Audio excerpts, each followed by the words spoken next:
بھائی کا سوال ہے علی بھائی، مجھے ہر وقت موت کا ڈر لگا رہتا ہے، آخر اس کی وجہ کیا ہو سکتی ہے اور اس کا علاج کیا ہے؟ کیا یہ کوئی نفسیاتی بیماری ہے؟ سر اس تو چنگی گالی کوئی نہیں ہے کہ کوئی شخص اپنی موت کو یاد کرے. ہاں نفسیاتی بیماری والا ایک مسئلہ علیحدہ سے ہے، وہ واقعی بعض لوگ ایسے ہیں ان کو بڑے بڑے علماء کو یہ نفسیاتی بیماری رہی ہے، حالانکہ پوری زندگی قرآن کی تفسیریں لکھتے رہے ہیں لیکن خدا پہ اتنا یقین نہیں تھا. کتنے، میں اب علماء کے نام نہیں لیتا، فوت بھی ہو چکے ہیں، وہ پھر وہ کہیں گے جی بے عزتی کر دی ہے. کئی علماء ایسے ہیں کہ پنکھے کے نیچے نہیں سوتے تھے کہ پنکھے ہی نہ گر پڑے، یہ بیماری بھی ہے. کئی لوگ جو ہیں وہ سفر نہیں کرتے ہوائی جہاز کا کہ کہیں ایئر کریش ہی نہ ہو جائے. ہاں نہیں بیماری ہے یہ لوگ، اور یہ بیماری کا علاج صرف یہ ہے خدا پہ یقین.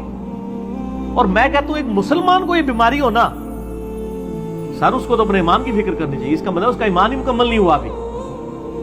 قرآن پاک میں جگہ جگہ ہے کہ جب موت کا وقت آ جائے گا نا ایک لمحہ آگے اور پیچھے نہیں ہوگا.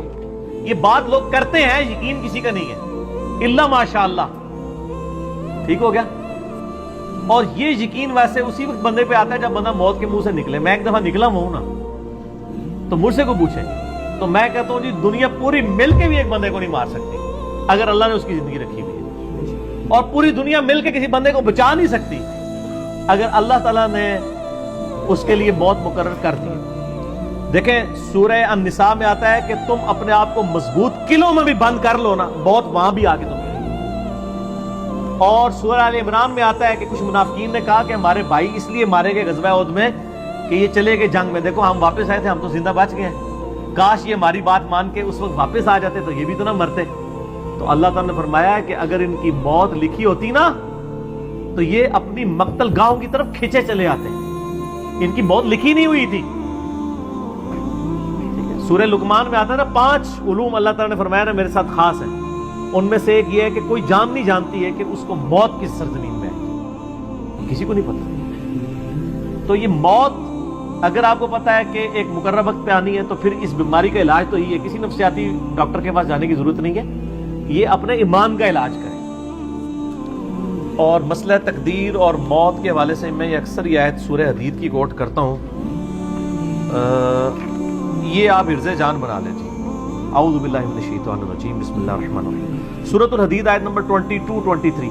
ما اصاب من مصیبت فی الارض، کوئی بھی مصیبت نازل نہیں ہوتی زمین میں، ولا فی انفسکم، نہ تمہاری جانوں میں، الا فی کتاب من قبل ان نبرأہا، مگر یہ کہ ہم نے لوح محفوظ میں وہ پہلے ہی لکھ لیا ہے.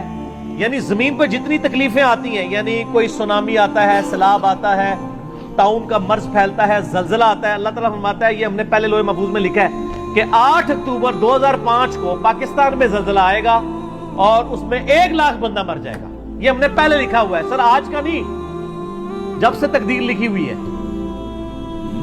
تمہاری جان میں بھی، یعنی کسی کو بلڈ کینسر ہونا ہے، کسی کے گردے فیل ہونے ہیں، کسی کو ہارٹ اٹیک ہونا ہے، کسی نے ایکسیڈنٹ میں مرنا ہے، کسی نے شیر کے منہ میں جا کے مرنا ہے، کسی نے ایئر کریش میں مرنا ہے، کسی نے سمندر میں ڈوبنا ہے. اللہ فرماتا ہے ہم نے یہ پہلے ہی لکھ دیا، ہماری پیدائش ابھی پہلے.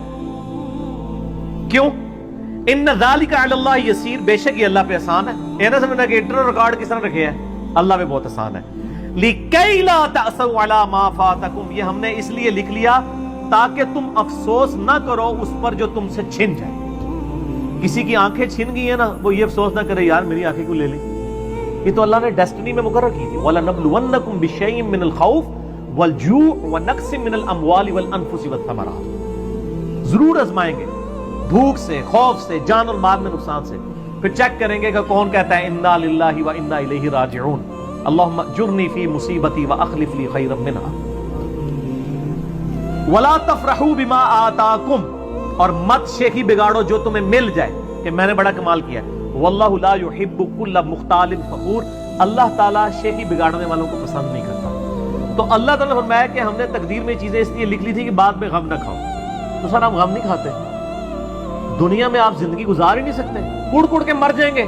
اگر ہر چیز کو آپ کیٹر فار کریں گے، یہ کیا ہو گیا میرے ساتھ، یہ کیا ہو گیا. لوگ کہتے ہیں، اگلے دن ایک بھائی کا فون آ گیا جناب، وہ کہتا ہے جب سے نمازیں شروع کی ہیں کاروبار ٹھپ ہو گیا ہے، یہ ہو گیا ہے، وہ ہو گیا ہے.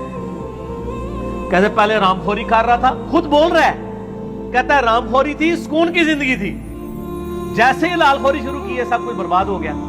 سر یہ آپ کو کس نے پڑھایا تھا کہ حلال خوری کرنے والا اور دین پہ چلنے والا دنیا میں موجوں کی زندگی گزارے گا؟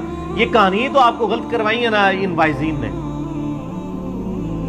جامعہ ترمذی میں حدیث ہے سب سے زیادہ تکلیف نبیوں پہ آتی ہے، اس کے بعد ان پر آتی ہیں جو نبیوں کے بعد اللہ کو سب سے محبوب ہوتے ہیں، اور اس کے بعد ان پر جو ان کے بعد سب سے بڑھ کے محبوب ہوتے ہیں.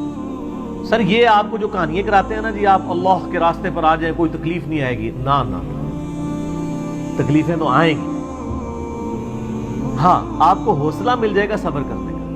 وہ تکلیف یقین کریں آپ راستے پر نہ بھی آتے نا، جو تکلیف آپ کے مقدر میں ہے نا وہ آنی ہے، وہ ٹلنے والی نہیں ہے، وہ اللہ نے آزمانا ہی آزمانا ہے. اور چیک کرنا ہے کہ کون گاڈ کو رسپانس کرتا ہے اور کون رونا پیٹنا ڈال کے بیٹھ جاتا ہے. نبی علیہ السلام پہ تھوڑی تکلیف ہے. 3 بیٹیاں آپ نے اپنے ہاتھوں سے دفن کی ہیں، بیٹے دفن کیے 3، ٹھیک ہے. اور جو جن کو بیٹا بنایا حسن و حسین کو، ان کے بارے میں پہلے ہی جبریل آ کے بتا گئے کہ دونوں مار دیے جائیں گے.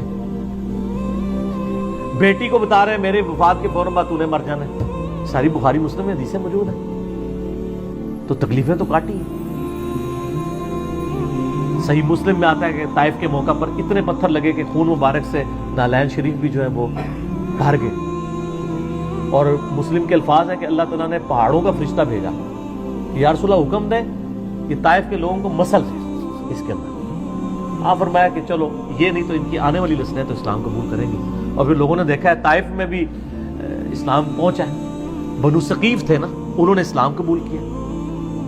ابو عبیدہ ثقفی صحابی ہیں، اور انہی کا بیٹا ہے مختار ثقفی جس نے قاتلین حسین سے بدلہ لیا. اسی بنو ثقیف میں اگر حضور اسی وقت کہہ دیتے تو ختم ہو جاتے. تو یہ نہیں ہے، یہ اللہ کو پتا ہوتا ہے کس کو کس وقت ہدایت ملی. ٹھیک ہو گیا.